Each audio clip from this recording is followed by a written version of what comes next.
voice actors from your favorite anime, video games, and cartoons are playing Dungeons & Dragons 5th edition every Wednesday on a new podcast called The Dungeon Booth. The first 11 episodes bring together the English voice actors from the hit anime series My Hero Academia, including the voices of Eraserhead, Charge Bolt, Mandalay of the Wild Wild Pussycats, and the Invisible Girl. In the Dungeon Booth, these voice actors become original player characters in a wheels-off D&D adventure full of combat, discovery, intrigue, amateurish attempts at romance, and professionally timed fart jokes. And when each game ends, the next game begins with an all-new entertaining cast of voice actors ready to jump into the booth. So go listen today and every Wednesday on iTunes, Spotify, Stitcher, YouTube, or on their website at thedungeonbooth.com. Hey everybody, welcome to the Dungeoncast. I'm Will. And I'm Brian. This is the podcast where we talk about everything Dungeons & Dragons, from witty warlocks to whispering warmongers. And today, we are revisiting The Wizard.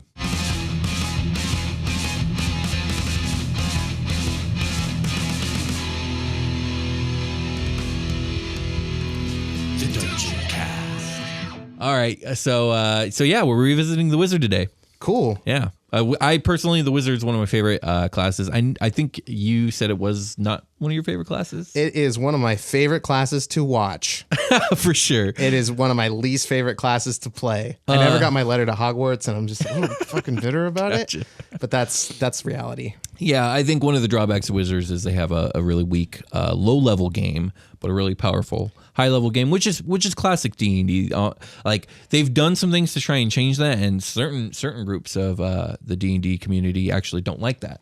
But, I am always shocked at how good barbarians are in the early game. Aren't they though? I'm just like so confused that in my first D&D game, our barbarian died at like level 1 or whatever. Yeah, it was. Or we started level 3. Oh my god, yeah, and we died. It was some serious poor luck on the part of our old barb friend. But we're not talking about barbarians today. We're talking about wizards. And we got 2 subclasses to tackle, which is fewer than pretty much every other class that we've revisited. Yeah. That's not too surprising though, because the wizard, when it first came out, it already had 8 subclasses. There's so much in there about magic. Yeah, you had the 8 schools of magic, so we could do episodes on the 8 schools of magic. Yeah, we probably will. Oh man. Maybe we'll start a fantasy physics series. Ooh. After that always goes. Fantasy physics is something that is asked for. I know it is, and now that class is revisited, is closing for a while. We might. We'll see. We'll see what happens. And we're listening to all of you that are asking for like planar stuff too. Indeed, and that is coming for sure. Yeah, but let's talk about wizards. Yes, so we got 2 subclasses to talk about today. The first is the Bladesinger, and the second is the what is it called? Oh, the War Mage, or the War Magic domain. War Mage. Not domain, but the War Magic Arcane Tradition. That's what these are called. They're called Arcane Traditions. Okay, so do they cast Fireball? Yes, of course. Okay, good. They're wizards, man. All right, just making sure. Okay, so the first one we're going to talk about is from Sword Coast Adventurer's Guide, and it's called the Bladesinger. In Forgotten Realms, Bladesingers are wizards that blend martial art and swordcraft with their spellcrafting, kind of like a sword mage in a way. Okay. This subclass is the closest you're going to get to the 4th edition sword mage, by the way. So not the Eldritch. This is not an Eldritch Knight. Not the Eldritch Knight. So the Eldritch Knight is like the fighter leaning into magic, and this is the magic leaning into. Very much so. That's almost exactly, yeah, okay. Absolutely. So in canon, this Bladesinger style of magic was developed specifically by the elves of Faerun, and its techniques are actually guarded very jealously. Of course they are. Of course they are. And because of this, like a few of the subclasses from Sword Coast Adventurer's Guide, there's technically a racial restriction to the subclass where you have to be elven or half-elven to dip into it. Of course, this is at DM's discretion. Like, if you're operating in Forgotten Realms, then yeah, you should follow that restriction because that's the world you're in. That's the game you agreed to play. Exactly. Like, okay. Otherwise, why are you playing in Forgotten Realms if you don't want to agree to the Forgotten Realms rules? But immediately that comes to mind is like, I am the chosen one that saved the elf caravan, and now they will train me in their sacred ways. Exactly. You could totally do that. So and now that's a trope I'm the best half orc ever. Yeah, that reminds me of in Name of the Wind, spoilers for the second book, Wise and Sphere.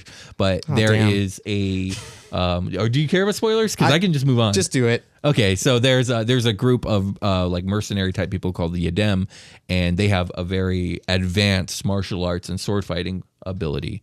And he ends up illegally learning some of it. And they're faced with a conundrum of either fully training him or killing him. Oh. And so he ends up getting fully trained, but he's the only non-barbarian who's trained in their ways. You can't just do some of this, man. Yeah, well, that doesn't work. It has to do with a philosophy they follow called the Lethani. And like, they follow it so strictly, they actually have the question of, is it of the Lethani to kill him, or is it more of the Lethani to fully seek out his training to see if a barbarian could become a non-barbarian? Oh, Kyle, he saw me swinging my sword. What do we do? Do we kill this guy? So anyways, let's move on. Back to Bladesingers. Okay. Back to Bladesingers. So canonically, Bladesingers are elite elven warriors that chant a haunting and wordless tune in harmony with the whistle of their swinging blade. Oh, that's cool. It is pretty cool. They move as if they are in a dance, and they move elegantly, driftingly, almost lazily. Like airbenders. Kind of like airbenders. It reminds me of like what's it called? Drunken martial arts, where you're moving deceptively. It seems like you're moving sluggishly, but you're not. It's kind of like that. Or like Mugen style in Samurai Champloo. Yeah, there you go. That's actually another good example. So this again is the closest that you're going to get to the 4E Sword Mage. It's still not quite there for me. The 4E Sword Mage, man, I miss it. It was such a good class. But let's actually get into some of the features that you get as a Bladesinger. Okay. So you wizards get their arcane traditions at level 2, so a little bit earlier than a lot of the other subclasses, or classes get their subclasses. And at level 2, you're going to get 2 major features. The first is called Training in War and Song. With this feature, you gain proficiency in light armor, which you're going to need if you're going to be doing melee. Yeah. You also proficiency with one type of one-handed melee weapon of your choice. Cool. You're also going to need that if you're going to be swinging a blade. And then finally, you also get a proficiency in the performance skill because of the dancing. You're Yeah. dancing. What's that? Capoeira? Yeah, there you go. Yeah, there you go. Exactly that. Have you seen Bob's Burgers? Yes. Yeah, okay. Yes. I was thinking that's like sadly, it's the main reason I know about Capoeira. Oh, okay. I love that show. The other feature you get at level 2 is called Blade Song. Now, this is the big one, and this makes the Bladesinger one of the subclasses that people who multi-class like to dip into because it's so front-loaded. Okay. So at level 2, you get Blade Song, which says you can invoke the secret elven magic known as the Blade Song. So long as you are not wearing medium or heavy armor and not using a shield, you are gifted with supernatural speed, agility, and focus. As a bonus action, you may start the Blade Song. It lasts 1 minute, and while active, you gain a bonus to your armor class equal to your intelligence mod. Fairly substantial because you're a wizard. You gain plus 10 to your walking speed. You have advantage on all dexterity saves, which is a great save to have advantage on. It's probably the best one. Yeah. And you have a bonus on any constitution save to maintain concentration equal to your intelligence mod. Sick. And you can use this feature 2 times per short rest. That is really cool. Indeed. That's powerful. Very powerful, very front loaded. Is that like... if you're in like a group of these Bladesingers, and they're like, start the Blade Song, and they like drop a microphone and they all start fucking breaking shit down and whistling in like harmony. I like that. Damn, that'd be sick. Badass. Like a troop of them, like singing like a chorus of different stuff while they're fucking you up. Just run for your life. You're dying and it's beautiful. Now this is so front loaded, in fact, that some people just dip the 2 levels into Bladesinger and then go full fighter the rest of the way. Oh shit. Yeah, because then you can get Eldritch Knight. Man, and action surging and second winding and all kinds of good all that stuff. jazz. Mm-hmm, wow, that sounds dope. Mm-hmm. So that's it for level 2, which is quite frankly quite enough. At level 6, the next feature you get is extra attack. Oh wow! So just like a fighter, you get an extra attack at level 6. So that's all you get at level 6, but it's fairly substantial. Yeah, I mean isn't that around where people start getting? Oh yeah, that's attacks? where you should get it. It just like 5, 6. It's at this point that you're starting to feel the effects of leaning more into the melee is taking away from what you would get in the spellcasting department. Right. But, I mean, that's the trade-off you have to make if you're going to be a Gish character. So you have spell slots with this? Yeah, right? You're a wizard. You're full caster. Just straight up, you have all the wizard stuff. You have all the wizard stuff, plus like you're really dope with the sword. So in your subclass in like the PHB, you'd be getting magic stuff at these levels. You mean with your core class? Yes. Yeah. Yeah, absolutely. Well, even with a different subclass from PHB. Like, yeah, regardless of your subclass, you're going to be getting the core class spell level up. Right, deal. okay. So at level 10, you get another feature called Song of Defense. You can use your magic to absorb your enemy strikes. When you take damage, you can use your reaction to expend 1 spell slot and reduce the damage equal to 5 times the spell slot's level. Now, this is cool, and I'm sure it comes in useful, but man, that seems like a heavy price to pay giving up your spell slots. Yeah, I mean, You do get a lot of them as a wizard, but still. are you frontlining? Like, is this worth it? I haven't tried a Bladesinger in practice, but I've read people talk about the Bladesinger being one of the tankiest characters in the game. No shit. Yeah. So tanky wizard, wow. It's because of that mad defense bonus that you get. Yeah, okay. Yeah, That's pretty cool. I think this is one of the ways to attain like above 20 AC. Oh, wow. Is via the Bladesinger. So this is very strong. Yeah. That's cool. Indeed. Giving up your spell slots, though. Yeah, I mean, it just depends. Like, campaign-wise, you might be doing a lot of, like, charm person. So maybe you need them? I don't know. Yeah. Well, I mean, if you want to go full melee and fuck the magic, then this feature is really good. But if you're trying to do both, I mean, again, here's your give and take. Right. So at level 14 is your big feature. It's called Song of Victory. And with this feature, you can add your intelligence to the damage of your melee attacks while the blade song is active. Now, this is a good feature, but for your last big one, it does feel a little lackluster. But then you got to remember that at the higher levels, you're getting spells like Power Word Kill. So yes, there you go. Like, I'm also throwing fireballs. Yeah, I can also call down a meteor to end the planet. So. Dance, giant fucking thing to kill everybody. Indeed. So, any questions about Bladesingers? I think they're really cool.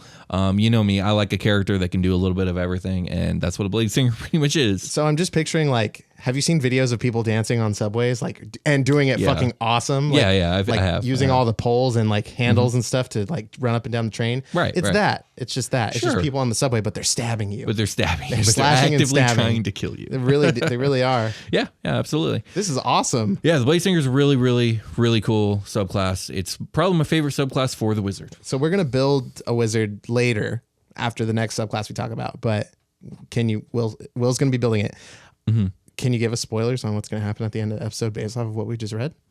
I mean, I'm going to build a Bladesinger. Yeah, there you go. Spoilers for the end of the episode. Yeah, Will's building a Bladesinger. All right. So let's move on. Fast forward to the character build, everybody. This episode's over. Let's go ahead and talk about the second subclass for this episode. Okay. Now, this one's from Xanathar's Guide. It was the only wizard subclass to come out of that book, and it's the War Magic Arcane tradition. So real quick, I'm going to ask you something I normally ask you in these later on like class episodes is was the Skag picked? Did they reprint this in Xanathar's Guide, this Bladesinger? No, they did not. So this is I like eyebrow raise because this is one of the most potent, powerful wizard classes, right? Or tankiest character is how you phrased it. Yeah. Why not? Because they did that with the other Skag stuff too. It's Skag exclusive. So it's Sword Coast exclusive, so that's why they didn't reprint it, I think is what we've talked about before. Yes, that's exactly right. If it's Forgotten Realms specific, they leave it for only the Forgotten Realms book. So interesting. So Bladesinger, what else was there? There was the Purple Dragon Knight. Yeah. Not to be confused with Purple Dragon Knights. Right. Indeed. Not to be at all. And there was a few others I can't think of. Oh yeah, the Battle Rager for the Barbarian. Oh, that's right. All Forgotten Realms specific. Didn't the Battle Rager suck? It did. It was it blew chunks. But anyway. Especially compared to this. What? Yes. Well, is what it is. It's so cool. So anyways, okay, let's move on. Yeah. War Magic Arcane Tradition. So the idea behind this subclass is that this is an arcane tradition that practices the blending of evocation and abjuration magic for the purposes of war. They view their magic as both their armor and their weapon. So like just evocation, but more. This reminds me of the arcane academies that hobgoblins have. Or it's like they go to learn magic and it's war magic. Like a hobgoblin war magic wizard is just makes fucking sense. Yep. So let's get into it. At level 2, they get a feature called, by the way, before we get into it, Bladesinger was a very solid class. So is this one. This one's a very good one. Cool. So the first feature you get at level 2 is called Arcane Deflection. You've learned to weave your magic to fortify yourself against harm. You can use your reaction to gain a +2 to AC or a +4 to a saving throw. When you use this feature, you cannot cast a spell other than a cantrip until the end of your next turn. So you can just do that one repeatedly. Just keep using reaction to stay the fuck alive. That's cool. Yeah, very defensive, very good. And as a wizard, having a defensive feature is very handy because you're very squishy. Yeah, not having to sacrifice spell slots to using the defensive magic. Right, exactly. That's pretty cool. You also get another ability at level 2 called Tactical Wit. Your keen ability to assess tactical situation allows you to act quickly in battle. Gain a bonus to initiative rolls equal to your intelligence mod. Ooh, so that's fun. Very likely to act first if you're stacking your dex and your intelligence on your initiative. Very nice. There's not too many of those these initiative pumps. Like basically there's that alert feat. I think you get a +5. Yeah. And then This is the only other thing I've heard of. I'm sure there's probably at least a couple more, right? But I don't know what they are. Yeah, there's a few here and there. This is a very 4th edition type of feature because in fourth edition Battle there was tactics. all these different feats that you could take where you based your initiative off a different stat. And so there was one for wisdom, one for charisma, one for intelligence, and then of course dexterity. How does your charisma play into going first? I don't know. I'm everybody. I remember. Hey, I'm cool, John. Everybody, chill. I got this. I remember the tiefling and the deva, which is like an angelic type thing, not the same as the deva angels we talked about in the angels episode, but they both had specific racial features that allowed them to stack their charisma on their initiative. You're so cool. Everyone else decides cognitively to slow down. You just say stop. And they listen. It's literally like do stuff. You put your hands out like, don't worry, guys, I got this. Well, every single fucking battle. And they're like, yeah, man. Okay, cool. Tony's the shit. Well, either way, you use your intelligence with this feature. That's cool. I'm smarter than all of you, and I know how to walk faster. I just see this as like you just see things and calculate it so fast that you're like Sherlock Holmes, and then you're just doing. You're just out. You just start moving to action. You're Jimmy Neutron. Your DM says roll for initiative, and you brain blast, and now all of a sudden you're going first. There you go. So at level 6, you get another feature. It's called Power Surge, and this is probably the most wordy of the features that we're going to talk about today. Hit me with your words. So you can store magical energy within yourself to later empower your spells. You can store a number of power surges equal to your intelligence mod. You start with 1 a day, and whenever you successfully stop a spell with either the Dispel Magic spell or the Counterspell spell, you gain 1 surge. If you end a short rest with no power surges, you gain 1 power surge, so you'll always have 1. This is fucking cool. Yes. Once per turn, when you deal damage to a creature or object with a wizard spell, you can spend 1 power surge to deal extra force damage equal to half your wizard level. That's neat. So it starts off a little low with only 3 damage, but by level 20, it's extra 10 damage. So. It's going to pile up. You're basically going to shave a turn off of combat against like a certain creature or whatever. Yeah, this definitely has its uses. It's got a wordy way of voicing its limitations, but you're always going to have 1. I like this. I'm picturing like a wizard duel in Harry Potter in my head where they're like backhanding a spell away with their wand. Right. And then the residual energy is like being absorbed into them and they're firing it back out. So like there's extra like pulses going on when they're firing their spells. Right. It's fucking cool. Yeah, absolutely. And then fucking Voldemort turns all the sand into knives. And now the knives are coming for you. But you turn the knives into a dragon and the dragon turned into fire. Gotcha. And then there's a water sphere. That fight was fucking cool. I thought that fight was cooler in the books personally, but yeah, it was I mean, cool. like getting the visual on it is super sick. Yeah. But that is the standard for what I picture when we do like magic fight shit. I think that's a good standard to have. It was a very well done fight. Fantastic Beast and Where to Find Him. Don't get the title, but now this new one is going to have more of this. The Grindelwald versus Dumbledore fight. Let's go. Also, Newt Gingrich is whatever the fuck his name is there. I don't get it. I heard that movie's floundering badly. Is it out? I think so. Yeah. Oh, then it must be. Yeah, I think it's floundering horribly. Oh no, yeah. Jude Law though. Yeah, I heard it was really bad. But anyways, moving on. At level 10, you get a feature called Durable Magic. While maintaining concentration on a spell, you have a +2 to AC and all saving throws. So very nice. That's super goddamn handy. I mean, yeah. Yeah, because like you're going to be casting spells all the time, and maintaining concentration is an important part of that. So you just get a massive boost to it all. Can we go over how concentration works again? Okay, so if you are, if you've cast a spell that requires concentration, you are at that point considered to be maintaining concentration. Okay. Every time you're hit with an attack of some sort, or every time you take damage, I believe it is, you are forced to make a Constitution save, and I believe the DC is. This could be wrong, but I believe the DC is 10 plus the damage. And so, like, let's say you take 3 damage, you have to roll 13. I think so. If that might not be the exact, it might be half the damage, but that's the general idea of concentration. We'll double check and get back to you on that. I haven't ran a wizard or spellcaster in a very long time at this point. But I am. So when you are maintaining concentration, can I cast a cantrip? Yeah, you can cast any spell you want while maintaining concentration, so long as it's not another concentration spell. Okay, cool. Yeah. So I can do a melee attack. I can kick a dog. Not that I would. Kick a dog. A fantasy dog. You can pet a dog. I might kick a fantasy dog depending on like the situation. Is it biting me? I might kick it. Yeah, that's true. I'm not gonna kick it. Okay, nothing I ever roll is gonna kick a dog for no reason. Okay, fair enough. That's just now that's out there. Now, so okay, That's good. Yeah, great feature. Durable magic, level 10. Really fucking cool. So level 14, you get your big one. It's called Deflecting Shroud. Whenever you use your Arcane Deflection feature, which is the feature where you can use your reaction to gain a +2 to AC or +4 to your saving throw that you got at level 2. Okay. Whenever you use that feature, you may cause magical energy to arc from you and strike up to 3 creatures within 60 feet of you. That's neat. Chain lightning. Yeah, all of them without any save or anything like that, all of them automatically take force damage equal to half your wizard level. Damn, so you just fucking shit out magic missile. Exactly. That's exactly dope. Right. And that's actually a much better feature than what the Bladesinger got at level 14. So, because that's going to come up pretty much constantly. Yeah, so this is meant to like, you're absorbing magical energy and outputting it as damage, and you're shitting magic missile. The point of this subclass is like, you're a fucking weapon. Yeah. And you go out there and you're goddamn dangerous. Yeah. And I think these features do a good job of that. Maybe it's like you're trying so hard to kill that like more stuff is happening. Well, I think it's just you're trained in the art of harnessing your magic for the purpose of killing. And your wand knows it. And it's like, more. Indeed. There you go. Shit out more magic missiles. Okay. We know magic missile, right? That's easy. Level 1. Let's just do it. I think it's time to take a short rest. Let's take a short rest.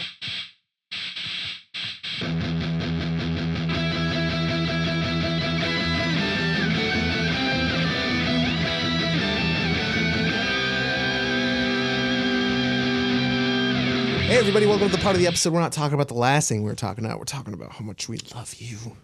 I would love you. If you're hearing the sound of my voice, I love you.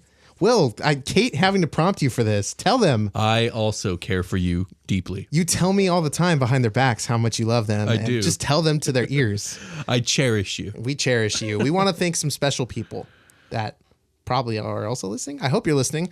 Thank you, new patrons, Alec. Thank you, Alec. And Ken P. Lewis. Thank you, Ken. Thanks, guys. Go check out your cool bonus content. It's going to be sick. I'm going to be making some tweaks. I've said that before and I have done tweaks. I'm going to be continuing to do tweaks on Patreon to make it a better experience for everybody there. Because sometimes they do some suspect stuff on Patreon. But there's a couple more people we want to thank. Congratulations to our contest winners. You've been announced on our Twitter, and I should probably do that on Instagram. So I'll probably have done that by now. Yeah. But thank you, Tisha Byte. At Tisha Byte on Twitter. And thank you, Instagram user Tristibula. You both want a copy of the Guildmaster's Guide to Ravnica. Woo! We have reached out to you. We have received your addresses. We'll be shipping them out. Indeed. There's been some positive response to this book in our Discord. I don't know if there has been elsewhere, but it seems cool. I mean, people have been really talking it up as like, oh, I have so many campaign ideas and blah, blah, blah. Right. I've heard good things about it, and it does seem to have a lot of good player options. So I think a lot of people are excited about that for sure. Yeah, man. What else are we talking about? I think that's all we're talking about. That's right. The answer is nothing. We'll see you on the other side of the short rest. All right, back to the episode. Back to the show.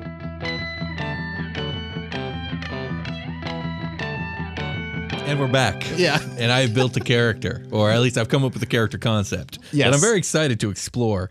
So, and I helped. Yes, and Brian helped very much. So. I definitely want some credit in this. Yes, so Brian definitely gets some credit in this. So I'm building a Bladesinger. And I've decided to go with the race of Hobgoblin. Now, my justification for this is, since Hobgoblins have these academies of destruction where they're like so focused on war magic, like it makes sense that they would want to emulate this strange type of war magic elves have. So they've developed their own blade song, and it's nothing like the Elven blade song. It's more of a stomping war chant. That they sing as alongside like tribal drums and whatnot. So they have like these hobgoblin or whatever goblin spies. They have some kind of spy, like getting recon on Bladesinger elves. Yes, and they're like bringing that back, and they're like, "Hey, look, they're doing this." But you really need to just like, the trick is to do the music part or whatever. Right. And like they figured out like we could do our own shit. Yeah. So his name is Splack. He's a hobgoblin. And during their training, they used to try and practice this new version of the Blade song in a place that they called the Yard. And Splack became basically the greatest stomper of them all.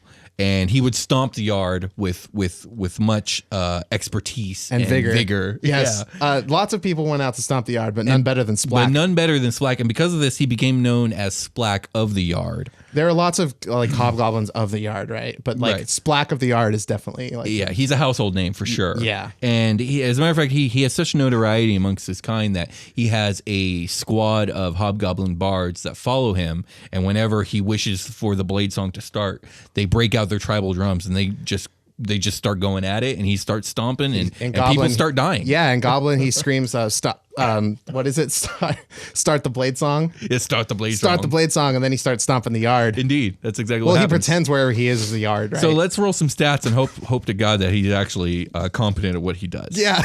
I mean, eventually he'll get at least one good roll, and that'll be his good thing. That'll be it. His intelligence. So you go ahead and write this down, and you got it. I'm going to roll. So first roll is, we got a 5, a 3, and a 3 and a 2. So that is 11. Yeah. These dice are not easy to read. No, some of them are. So we have a 5, a 5, and a 2. So that's a 12. Come on, Splack. Okay, you're doing all right. We have a 4, a 4, and a 2. So that's a 10. Oh, gosh. Come on. These are Splack. your bad stats. Yeah. You're still great.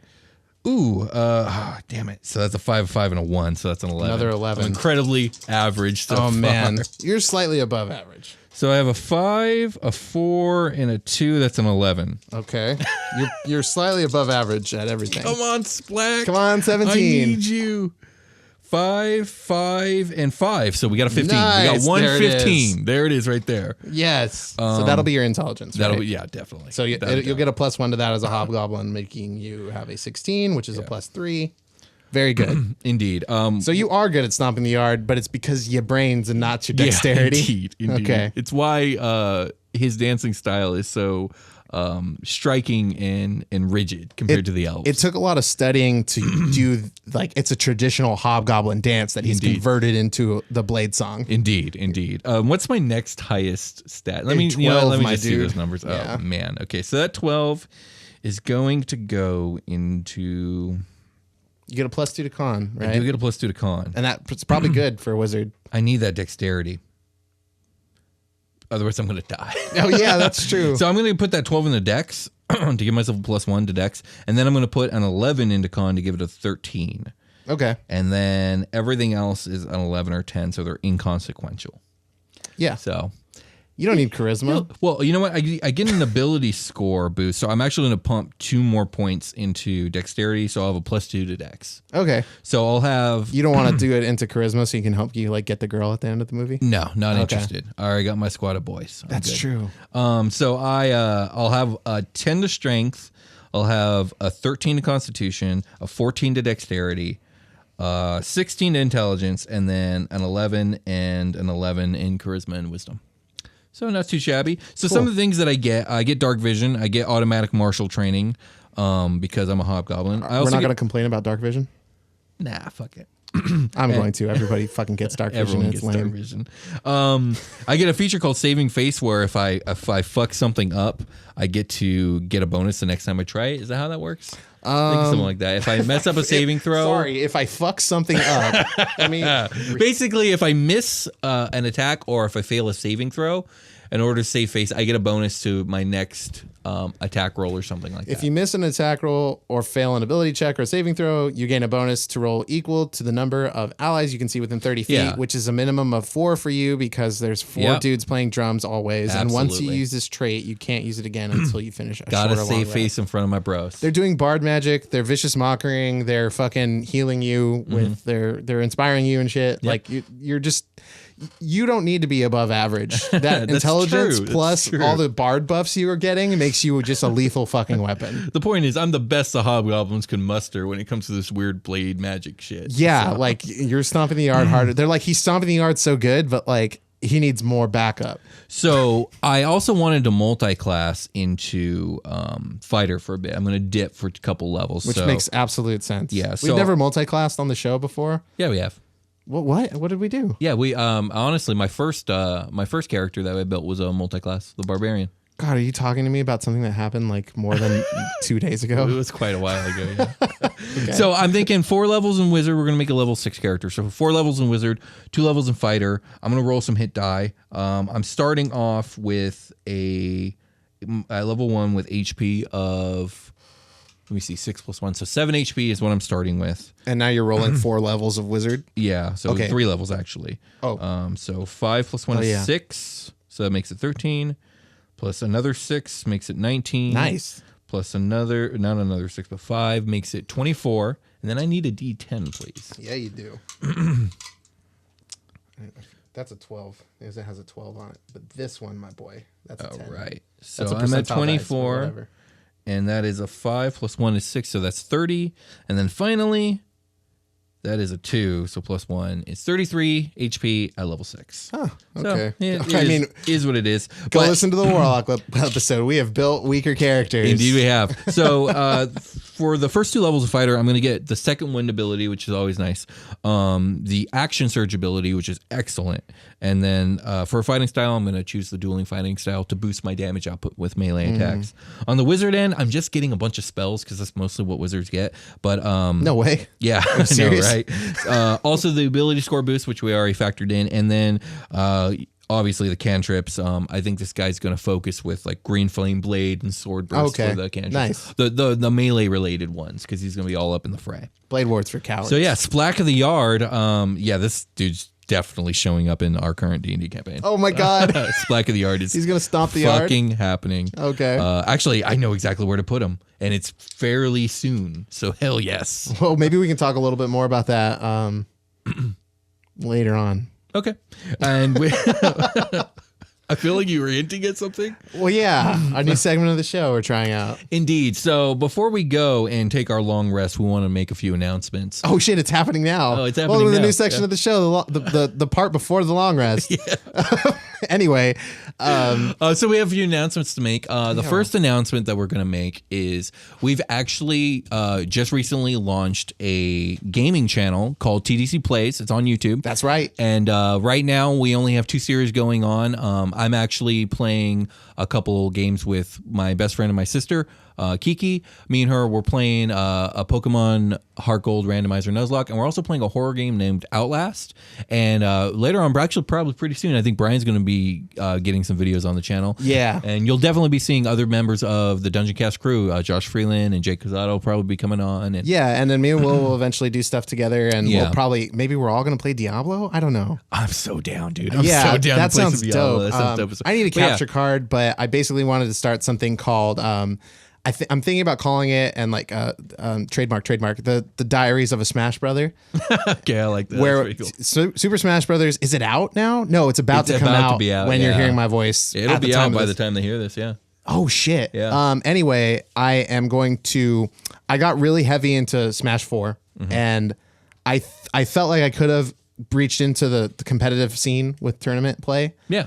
I would have had some learning to do. For sure. But that's where I'm at, is I think I can do it. Oh shit, okay. And I'm going to try with the new Smash Ultimate. I'm coming for you. I'm coming for the tournament scene, and I'm going to make a vlog about it, basically. Okay, I'm super into this. This is really cool. I'm going to start my journey with just telling you how I started out as a young boy playing Smash Brothers, and then we're going to quickly get into some matches, and I'm going to give you the night before the tournament where we're all playing together, and then I'm going to give you a recap of what happened after the tournament, and probably provide links if I make it out of pools and my matches get posted on like whatever streaming site. Cool beans. Yeah, man. So hopefully I get to that. So if you're interested in joining us here at the Dungeoncast, just playing video games and shooting the shit, check out TDC Plays. The link will be below in the description. We play another game. It's very much more closely related to the game we talk about all the time. Oh yeah, we also have a live play game here on YouTube called Super Quest Saga, where three unwitting heroes find themselves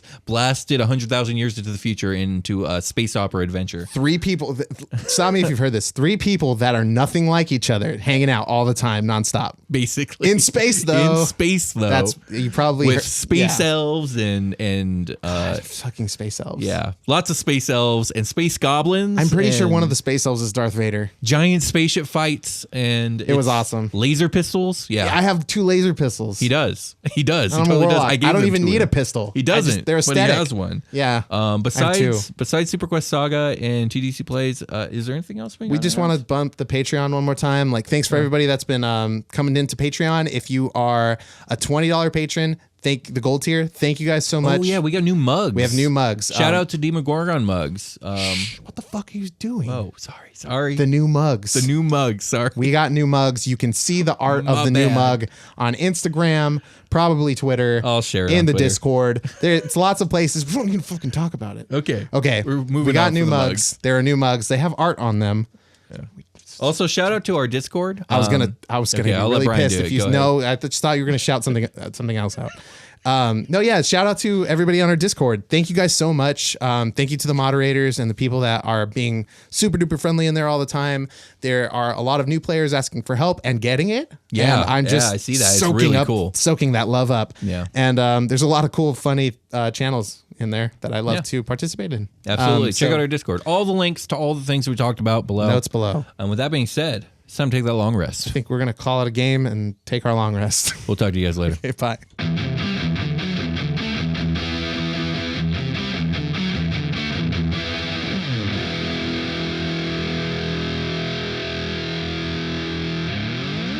The Dungeoncast.